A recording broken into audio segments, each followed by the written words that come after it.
இந்த அறிக்கையின் மைய நோக்கம் ஒரு வெல்ஃபேர் மற்றும் ஒரு வளர்ச்சி சார்ந்து, அதாவது சமூக நலன் மற்றும் ஒரு டெவலப்மெண்ட் இரண்டையும் சமநிலையுடன் கொண்டு மக்கள் வாழ்க்கையை நேரடியாக பாதிக்கும் விஷயங்கள் மாற்றத்தில் உருவாக்குவது தான் அப்படிங்கிறத முதலமைச்சர் அவர்கள் தெள்ள தெளிவாக உறுதிப்படுத்தியுள்ளார்.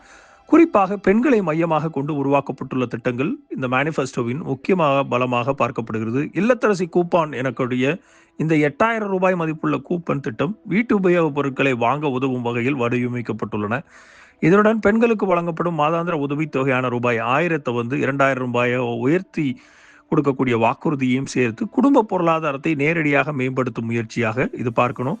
இதன் மூலம் பெண்கள் வாக்காளர்களை திமுக நேரடியாக கவர முயற்சிக்கிறது என்பது தெளிவாக தெரிகிறது.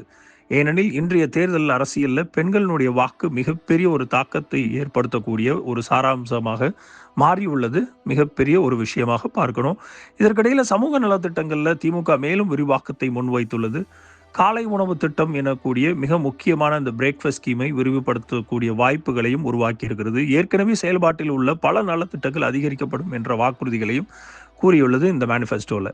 இதன் மூலம் ஏழை மற்றும் நடுத்தர வர்க்க மக்களை ஒரே நேரத்தில் கவரக்கூடிய முயற்சியை திமுக அரசாங்கம் ஏற்படுத்தியுள்ளது அப்படிங்கிறது தெள்ள தெளிவாக தெரிகிறது.